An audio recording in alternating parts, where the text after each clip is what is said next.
Happy Sunday, everybody in the VC and elsewhere on the YouTubes. It's Matt, and I'm back with another Rolling Stone album review. Actually, two albums, but it's the same album, so we'll see what that means. And this is really my happy spot with the band because I know a lot of people consider the Beggar's Banquet to Exile on Main Street run to be the band's golden period.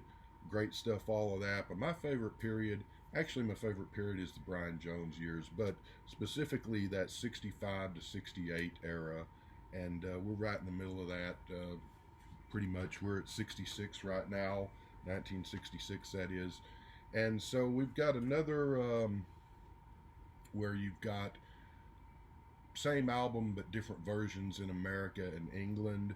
Fortunately, we got this album and the one after the release coming up after that, and then after that the albums are the same on both sides of the Atlantic going forward, which makes my job a little bit easier because I don't have to sit here and compare these albums and figure out which of these songs are on what and earlier albums and so forth. But anyway, we come to Aftermath, the band's 1966 release. There is the British version, there is the American version. I don't know which cover I like best. I think I'd give the American a little bit of an edge, but I like both of them. Same album, but kind of a different album at the same time. The English version has 14 songs, the American version has 11, and there are 4 songs. I think there's actually 5 songs different because the English album starts off with Mother's Little Helper. The American version starts off with Paint It Black, which is not on the English version. And there's a little bit of switch around of the tracks that are in common. That is Going Home is the last song on side 1 of the English and the last song on the album for the American. So it's still pretty confusing there, but we'll figure it all out. Actually, the American one, other than losing 4 songs that are on the British, the only difference otherwise is that it has, and some track running difference, can get that word out there. The only other difference is that it has Paint It Black, which the English one doesn't. So we'll get to all that here in just a second. But turn my notes here. This album came out in England in April of 1966. Came out July of 66 in America. Got to number 1 in England. Only got to number 2 in America, which is a shame, but I guess Beatles album or something, or who knows what was holding it off of number 1. So this is this or these, however you want to say it, are both albums of first for the band in a lot of ways. On both editions, this is the first time that Mick and Keith wrote all the songs, so there's no cover versions on here. Something that the Beatles, of course, had done 2 years earlier on the Hard Day's Night album, and had done since on things like Rubber Soul. But so for the first time, you don't have cover versions, and it's also the first, even though the earlier albums, the debut, and Now and Out of Our Heads, and all those things, I quite love those albums, and they're wonderful. But this is the first Rolling Stone album that feels like a cohesive whole, that feels like an album made for an album's sake, with a whole picture of an album in mind, as opposed to just some hit records and then some other stuff we've recorded, and now we've got enough songs to cobble together for an album, which is how albums were pretty much done before this. But then the Beatles and we're really with the Beatles and Hard Day's Night to some extent, but certainly Rubber Soul sort of, and Bob Dylan, of course, too, sort of changed that popular notion of an album as a thematic whole or a artwork on its own, as opposed to just a random collection of songs. And so the Rolling Stones are finally catching up with that notion. You still have Brian Jones as a big factor in the band. Of course, Mick and Keith have moved to the forefront as far as leadership, since Mick sings and Mick and Keith write the songs. Brian couldn't really write, apparently, but Brian's still very popular at this point, which probably much to Mick's chagrin. I'm thinking that much past 1964, him and Mick probably didn't like each other too much, and Um, but he's still he's still contributing to the band. He's bringing a lot of different, in addition to his guitar playing, which is starting to be a little bit less, but he's bringing a lot of exotic textures and instruments into the songs, things that hadn't really been heard in rock and roll and pop music before. Of course, same time the Beatles are doing this stuff too, as are to other degrees the Kinks and the Who. But so Brian's still contributing. He's not too drugged out and lost yet, which sadly pretty soon he would be. Um, this is both of these are just a solid, great album, and the band's strongest album yet by far. It's I think of 1966. You've got to look at, I'd say, Revolver's album, best album of that year. Next one would be Face to Face by the Kinks, and then you get to Pet Sounds and this, and you can go Pet Sounds this or this and Pet Sounds. Either way would work for me, but definitely up there. And it's also the blues influence that the band sort of started off with and loved dearly is still here to a degree, but it's receding quite a bit, and they're moving into, mainly because they're writing all their own songs at this point, they're moving into more pop and rock and early psych, folk music. You're getting some Middle Eastern and other world music vibes seeping in here, which you can really credit Brian Jones for that, and what we know of his world music nowadays. Brian Jones was an early innovator to that as far as a massively popular band, and of course George Harrison too, with his use of the sitar and with things like Wonderwall music a couple of years later. So just a great album. This is just home run after home run for the most part on every song on here. So yeah, Brian's bringing in marimbas and dulcimers and sitars and so forth. He had been influenced by George's use of the sitar on Norwegian Wood the year before, December '65 or whenever Rubber Soul came out. Paul's fuzz bass on Rubber Soul also influenced. There's a lot of Keith and Bill Wyman and Brian. There's fuzz guitar, fuzz bass all over this album, which originally the album was supposed to be called Could You Walk on Water, which in 1966 just wasn't going to go. The record company was like, no, we're not doing that. So Aftermath, I don't know if that's the Stones title or the record company's title, but that's what it came to be called. So just sort of a soundtrack to swinging London at the time, and the countercultures getting off the ground and psychedelic movements getting started and everything. But you still got some blues, you still got your hard rock for the time, you've got your great pop, and at times the Stones are sounding very Beatles or Kinks like, but throughout it all they managed to still sound like the Stones that we all know and love. So what else? Let's start with let's go through the tracks, and we're going to do the English album because, like I said, there's only one song really on here that's not on this one. So the English album starts with Mother's Little Helper, which was released in the United States as a single. Since it's not on that album, it got to number 8 in America. I don't know if it was a single in England or not, but just a great song, just a Johnny song. It's got a somewhat of an Indian music kind of raga feel to it. This is done by guitars, not by sitars on this particular song. So it's a sort of the hypocrisy of this was the time when the drug use was coming along and the generation gap and all that stuff, and adults starting to get concerned about kids and drugs, and Jagger sort of turns that around. Jagger and Richards, I think Mick probably wrote most of the lyrics for this one. sort of turns that around by throwing it back in the parents' face, like, well, yeah, but you need a Valium to get through the day, or you need a beer to get through the day, and, you know, calling the kettle black sort of thing. There's also the first line, what a drag it is getting old. And I don't have any reason to believe that it is or it isn't, but I've always kind of wondered if that was sort of a sly reference to the Who's My Generation and Hope I Die Before I Get Old lyric. Probably not, but just a thought. Anyway, Mother's Little Helper, just a great song and a great opener for this particular, the British album. It gets a 10 in my book. And we go to the second song, which is Stupid Girl, which, by the way, is the second song on the American album, too, in case you're keeping score.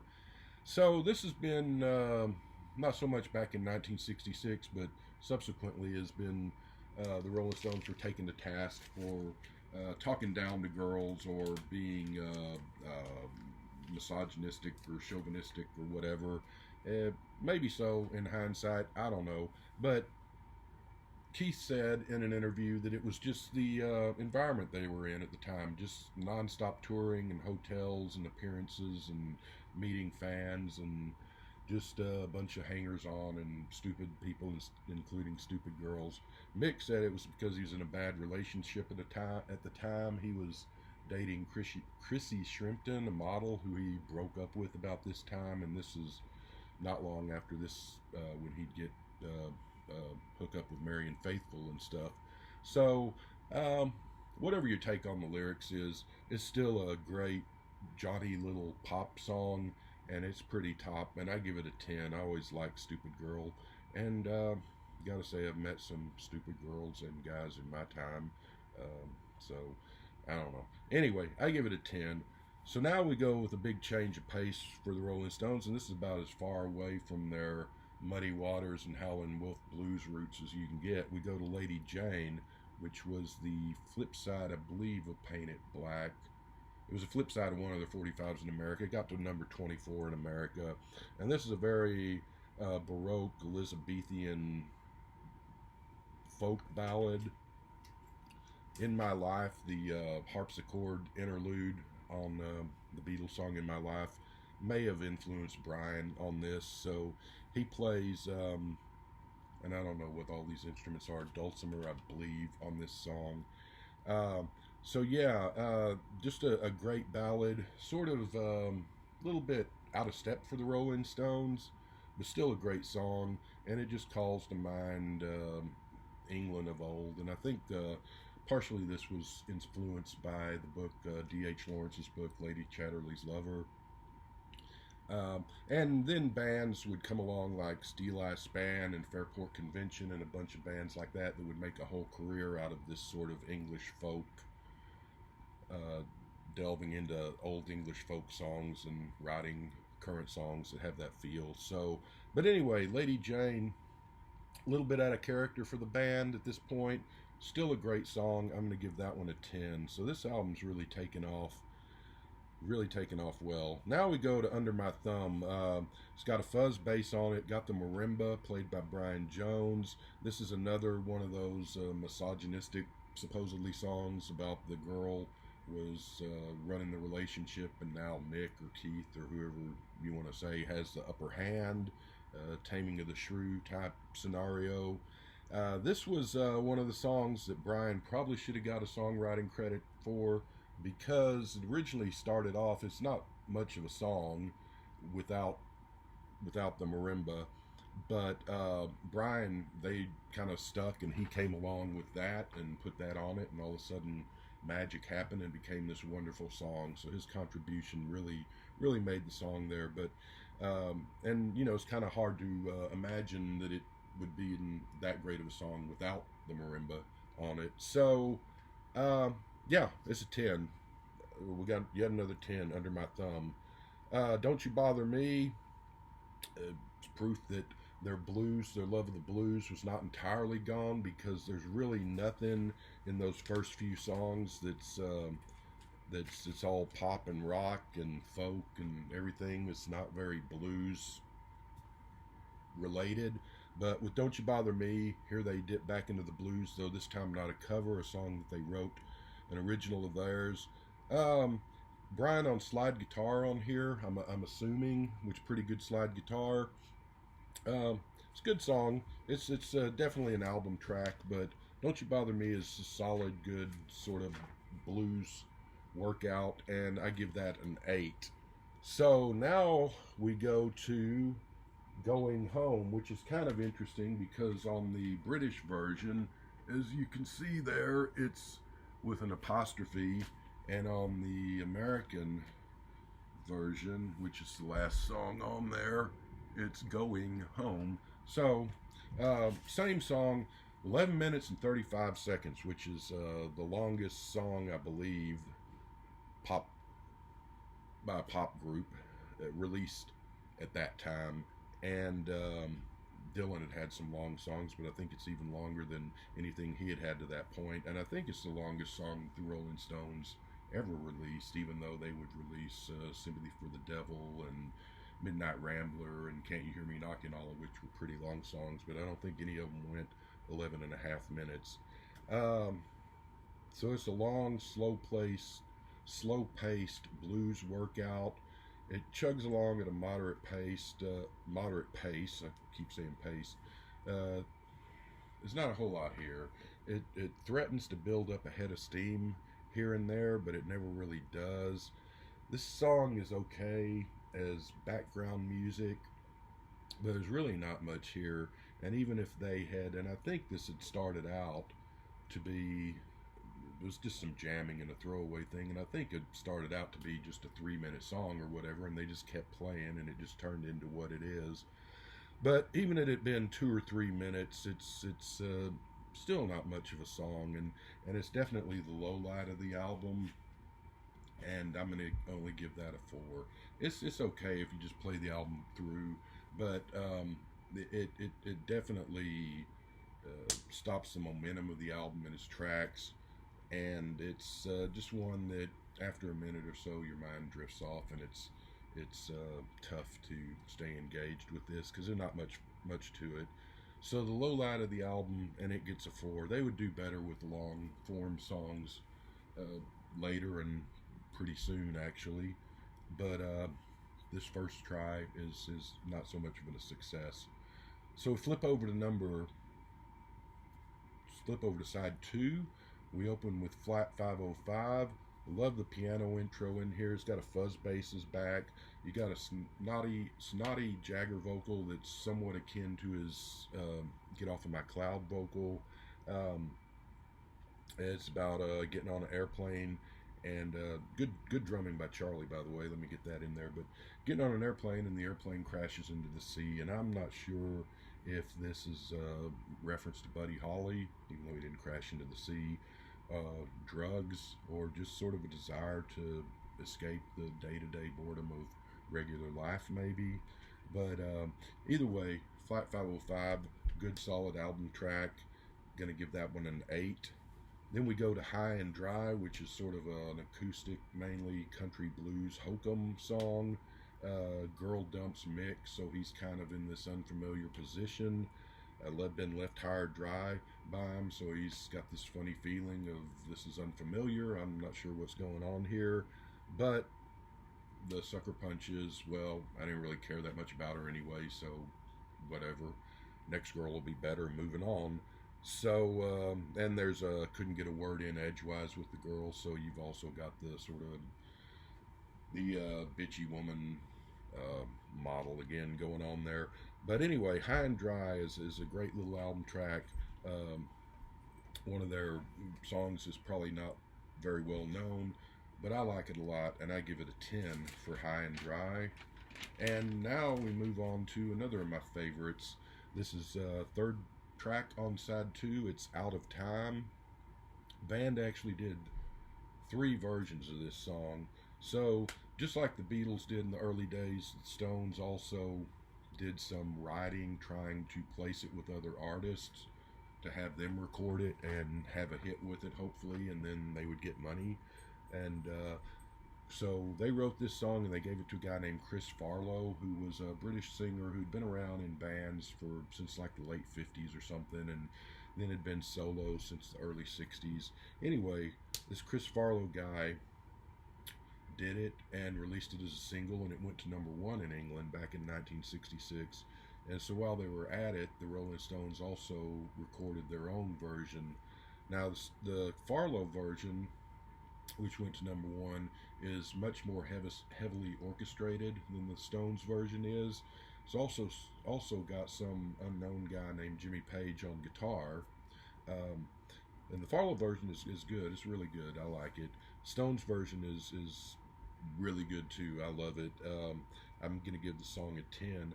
And this song comes in at 5 minutes and 15 seconds, which is pretty damn long for a song in 1966. Um, so I guess the fact that the Chris Farlow version was out roughly right before, around the same time as this album, precluded the Rolling Stones putting their version out as a single. But it's a shame because they're both really good, and I'd give the Farlow version probably a 10 too. But the Stones version I like a little bit better, but they're pretty close. There were some shortened versions of the Rolling Stones version of this that were on, I think, more Hot Rocks and some other greatest hits tracks. And on the album Metamorphosis, which came out around 1975, there is the backing track for the Chris Farlow song with Mick singing, because what happened there was they did the backing track, Mick sang, and that was a demo that they gave to Chris Farlow, who worked off that. And anyway, so and that version's okay, but the Rolling Stones original version and the Farlow original version, both really good.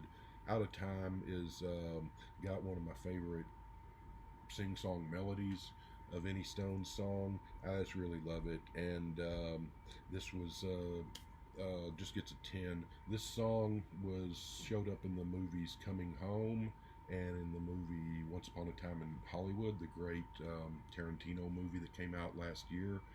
So, but different versions. One of them has the Stones version and one has the Farlow version. So anyway, but a 10 for Out of Time, a great song.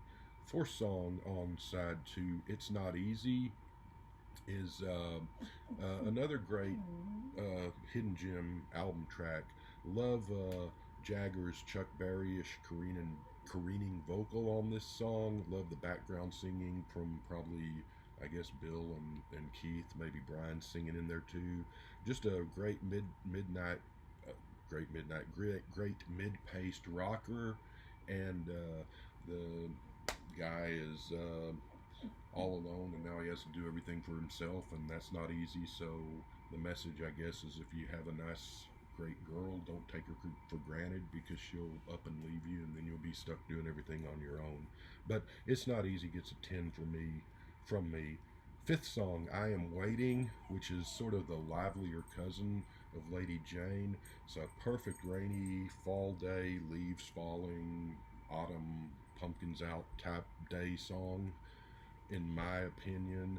The refrain provides relief, that lets off the steam that builds up during the verses, lets some of that escape, the pin-up steam. I don't know if it's about he's waiting for some actual person, or he's waiting to find answers in life, maybe the meaning of life, the big question answers, or whatever. But it's a nice, very, sounds like the Hollies or the Beatles in a way. Song gets a 10. Song was used very effectively in the movie Rushmore, another great movie and a great song, and it gets a 10. Sixth song, and there's 8 songs on side 2. There's got a lot of songs on this album. Sixth song on side 2 is Take It or Leave It. Kind of you get this uncharacteristic falsetto bits from Mick and the Stones, which is fun. And it's about someone who runs hot and cold, that can be really nice on some days and really terrible on other days. I don't know if that's singing about a girl, or maybe that's a snide reference by Mick and Keith about Brian Jones, which he would certainly fit that model. But anyway, Take It or Leave It, rather obscure little Stone song, but rather neat one too. Love the falsetto bits in it. I'm going to give that song a 9. Think comes up next. This our good friend Chris Farlow also did a cover version of this. Haven't heard his version of that. I probably need to look it up on YouTube sometime to see what that sounds like. But anyway, it's done by the Stones. It's a great terse little garage rock blast of fun. Brian's playing fuzz guitar.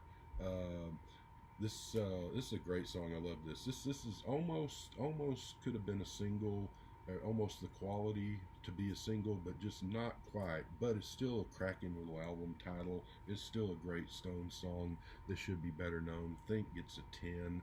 It's a great one. And we end this album, 8th song, What to Do, which is sort of a strolling Stones blues pop song. It's got some doo-wop in the background, which again, uncharacteristic for the Stones before or since. It's a lot of fun. It's basically the subject of the song is just sort of the ennui or the boredom with day-to-day, everyday life. Paul Weller would do this quite a bit better with the Jam through the song That's Entertainment, what, 13, 14 years later. But still, What to Do by the Stones, it's a little bit of a catchy and pleasant song, and I'm going to give that an 8. So that concludes that album, and then with the American album, we of course have Paint It Black, which is was released as a single, went to number 1 in England and America. Everything, you got the sitar, you've got Charlie's drumming that sounds like sort of a desolate knocking of depression, which is great.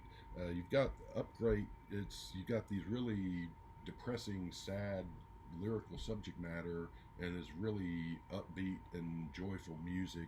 And as I said in one of these earlier videos, I can remember this song being brand new, even though I would only been about 3 or so at the time. But I can remember this playing on the radio and liking it.